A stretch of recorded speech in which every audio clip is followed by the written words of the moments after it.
award-winning security technology for every one of your devices. Seriously, all of them. Made to work even when the power doesn't, with the complete connectivity and reliability you get from wireless internet backup. Made to work even faster with the very best value on the most reliable internet speeds. 300 megabit per second internet for only $39.99. And made to seamlessly integrate every facet of your business with fast, reliable, easy-to-use internet, phone, and mobile. Now we're working. Told you. Because your business is made to do it all. You need all the security, reliability, and connectivity you can get. Get the most reliable internet speeds at an incredible value. Only $39.99 per month and get a free mobile line. Call 855-276-7444 today. Spectrum Business, made to work. The family's visit to the forest inspired a beautiful question. Mother, mother, am I a tree? I think I am a tree. My child, of course you are. But what kind of tree will you be? The kind to hug or the kind to climb? Doesn't matter which you choose, so long as you choose to be a tree that's kind. Make the forest part of your story at a park near you. Find one at discovertheforest.org.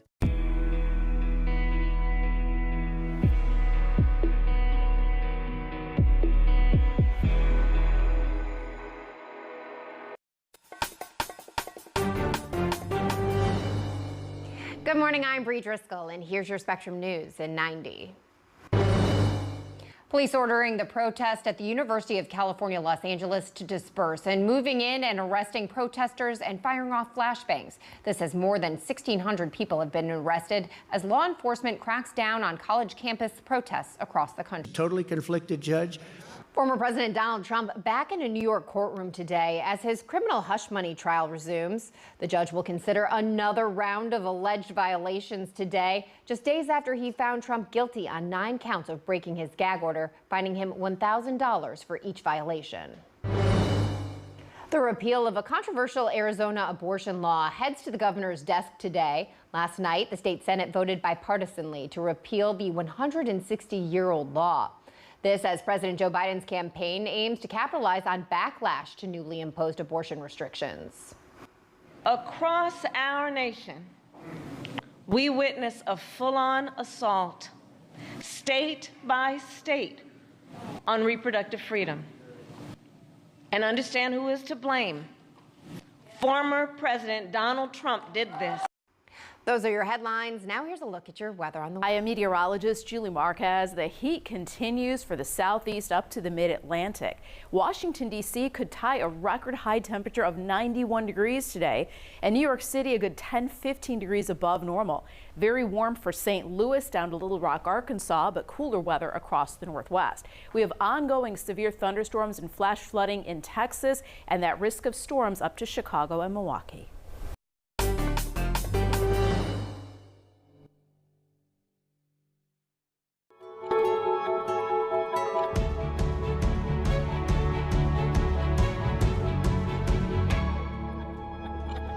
Thanks so much for joining us here on Spectrum News. I'm Bree Driscoll. Today is Thursday, May 2nd. Our top story, law enforcement is clearing the campus at the University of California, Los Angeles after moving in to end the protest this morning. Report of a pro-Palestinian student encampment. Police dressed in full riot gear with shields, helmets, and batons pulling down plywood barriers that were put up. And they encountered the protesters, many of who were very well equipped themselves. They had goggles and helmets. Police firing off flashbangs and warning of arrests over loudspeakers if they did not disperse. Meanwhile, police working to shut down camps at other schools, arresting more than 1,600 at dozens of campuses. Spectrum's Taylor Schaub has more of the story from UCLA's campus. That's right. What you're seeing right now is a systematic clearing of this encampment by multiple law enforcement agencies here on the campus of UCLA. I'm going to step out of the shot right now so you can get a look at what we're seeing here. This all started at about 3 a.m. this morning, that is when law enforcement in droves, I'm talking about hundreds of officers in full reinforcements, come in, and they slowly pushed students and protesters back who were there to support the students in the encampment. They moved them away, and then they made their way towards the encampment. They tore down, ripped down the man-made barricades, these wooden planks, and cleared a path to ultimately go in. We've seen multiple students arrested both in the encampment and outside the encampment, protesters and supporters of those in the encampments with zip ties, and taken to be booked here outside of the campus of UCLA. But quite a scene after what has been a crazy 48 hours, a chaotic scene at UCLA that really escalated last night with a counter protest where we saw fireworks being shot at the protesters. We saw pepper spray going back and forth. So the ending of what has been a chaotic law enforcement here in Los Angeles coming through and systematically clearing this. Right now, they are still at work on the campus trying to clear the area and arresting multiple students. I'm Taylor Schaub for Spectrum News. And elsewhere, police dismantled an encampment at a college in New Hampshire. An activist clashed with police at the University of Wisconsin-Madison. Spectrum's national reporter Angie Gonzalez has more on the protests across the country and how lawmakers in Washington are reacting. New NYPD body camera video obtained by CNN shows the chaotic scene as police confront pro-Palestinian protesters who barricaded themselves inside a building at Columbia University. Scenes like this and those from places like Dartmouth College in New Hampshire, where 90 protesters were arrested overnight, have captured the headlines. But similar protests have popped up across the country in the last 2 weeks. This was the scene at the University of Alabama war. In Washington, the reaction to what's happening is mixed. On the Democratic side, there are some progressive members in the House that take issue with the police response to the protests. But other lawmakers say there's no place for violence or anti-Semitism on the campuses. The First Amendment does not protect the physical takeover of campuses. Right now, it is unclear whether the Senate will take up a measure passed by the House Wednesday. The Anti-Semitism Awareness Act did have enough votes to get through. 70 Democrats and 21 Republicans voted against the measure. Speech that is critical of Israel alone does not constitute unlawful discrimination. The bill sweeps too broad. Supporters of the legislation argue that by more broadly expanding the definition of anti-Semitism, the Education Department will be better able to use that definition to better enforce anti-discrimination. More than a week. Next week, however, he will address the issue of anti-Semitism during an event at the U.S. Holocaust Memorial Museum. In Washington, Angie Gonzalez, Spectrum News. Former President Donald Trump back in a New York courtroom today as his criminal hush money trial gets back underway. The judge in the case holding another hearing over claims Trump violated a gag order. On Tuesday, the judge imposed a $9,000 fine related to separate gag order violations. Today, jurors will hear testimony from a lawyer who represented 2 women who say they had sexual encounters with the former president. Meantime, Trump spending a day off from court yesterday in the battleground states of Michigan and Wisconsin. Our national political reporter, Taylor Popolars, has more. And I'm proud to be an American. Enjoying a one-day break in his hush money trial, a defiant former President Donald Trump returned to the campaign trail in Freeland, Michigan. Every one of these fake cases is bull. Every single one of them. Never forget, our enemies want to take away my freedom because I will never let them take away your freedom, and it's good. Thousands of Trump fans showed up, and many that we talked to said they shared Trump's disdain of his unprecedented legal troubles. I think it's all stuff they're making up because they don't want him to be president again. They're trying to stop him from having these rallies and getting out on the campaign trail, but I tell you what, even if they lock him up, the people who support him are going to support him. I believe Trump had this country going in the right direction. The rally was held in Saginaw County, a true bellwether in this swing state. The county voted for Barack Obama twice, then Trump, and 4 years.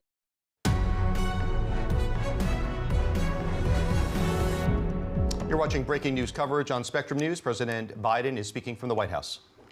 Is the rule of law. Both must be not an authoritarian nation where we silence people or squash dissent. The American people are heard. In fact, peaceful protest is in the best tradition of how Americans respond to consequential issues. But, neither are we a lawless country. We are a civil society, and order must prevail. Throughout our history, we've often faced moments like this because we are a big, diverse, free-thinking, and freedom-loving nation.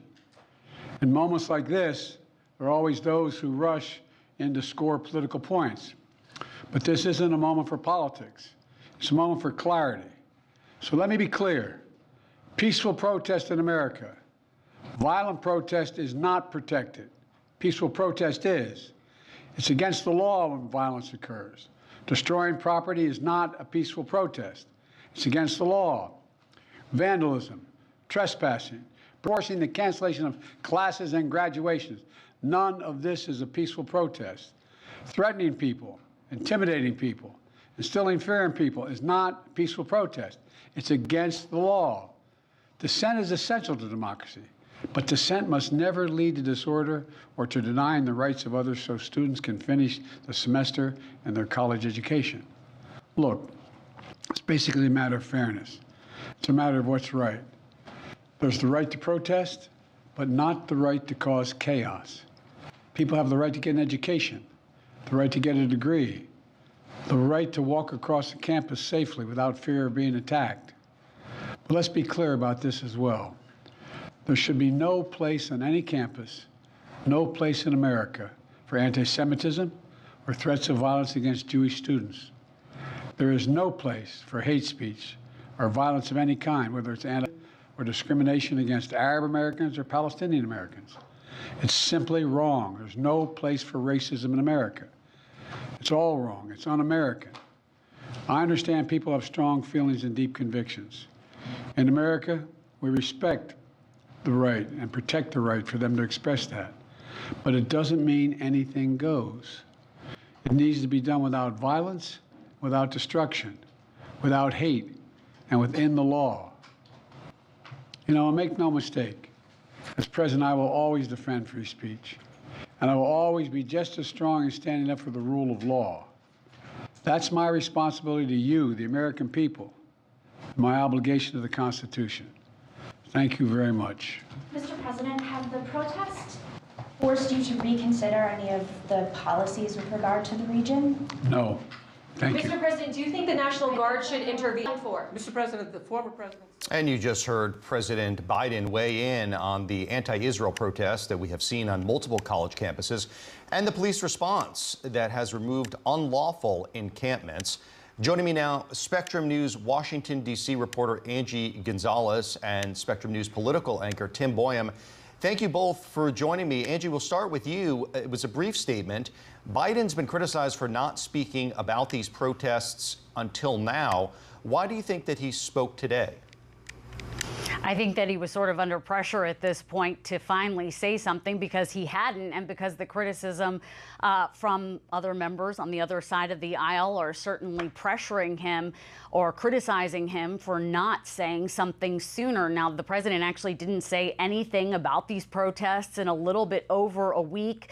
We did find out yesterday that he was going to be event at the U.S. Holocaust Memorial Museum next week, but he hadn't specifically addressed this issue about the protests and specifically the police response to these protests in recent days, some of which have gotten pretty violent, not just with interactions with police, but also counter-protesters like we saw out at UCLA. I think he had to speak at this point, but there was some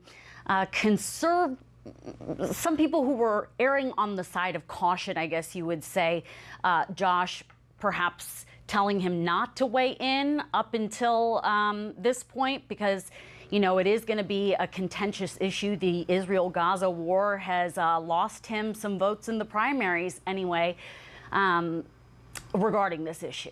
Yeah, and Tim, we spoke about this earlier this week, just following up on what Angie was saying. Look, you know, the election is half a year away, but what do you see now as it's having as far as a political impact on the incumbent Democratic president? Well, and perhaps the most important part of that speech or statement he just made there was the question at the very end. Has any of this changed your mind on policies of what's going on in Israel and Gaza? And it was a brief answer, no.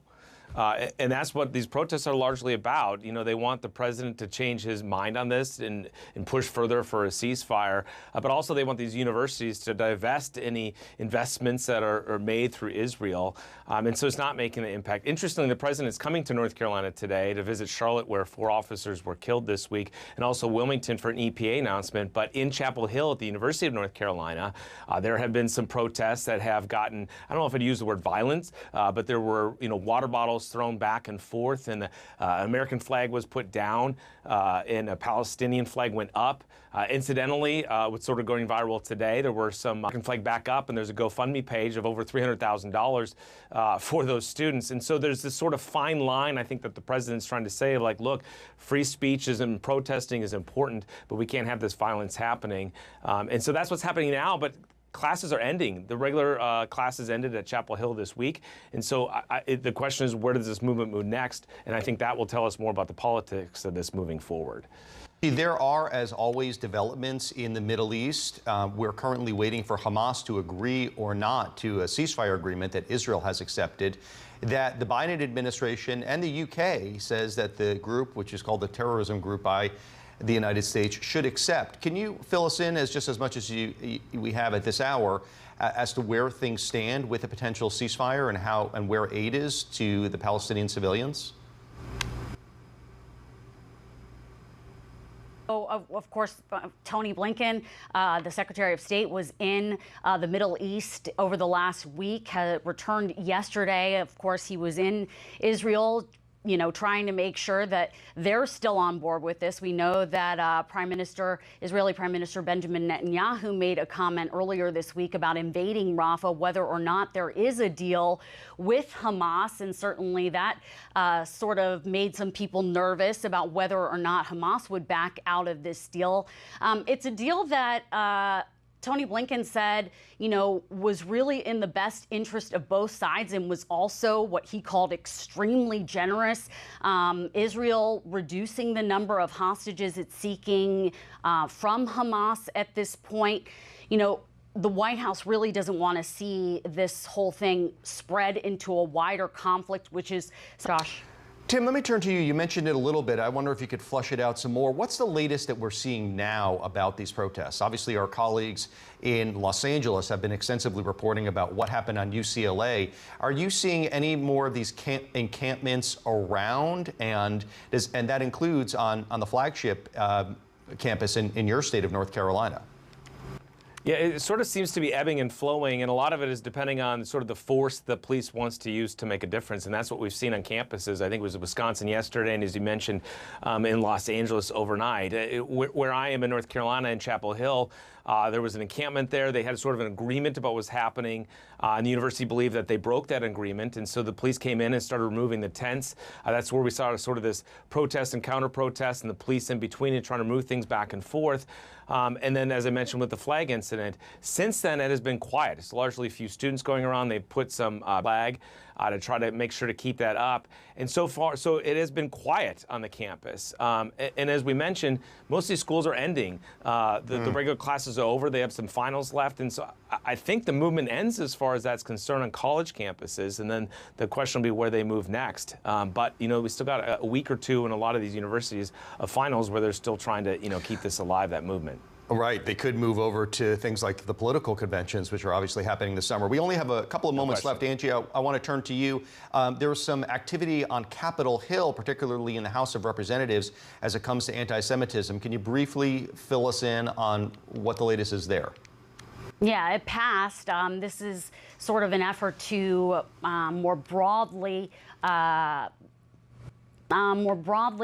expand the definition of anti-Semitism so that the Department of Education can sort of implement the rules on related to these protests that we're seeing. Josh. Okay, Angie Gonzalez, Tim Boyum, thank you. Thanks at home for watching. I'm Josh Robin. We have more news right now on Spectrum News.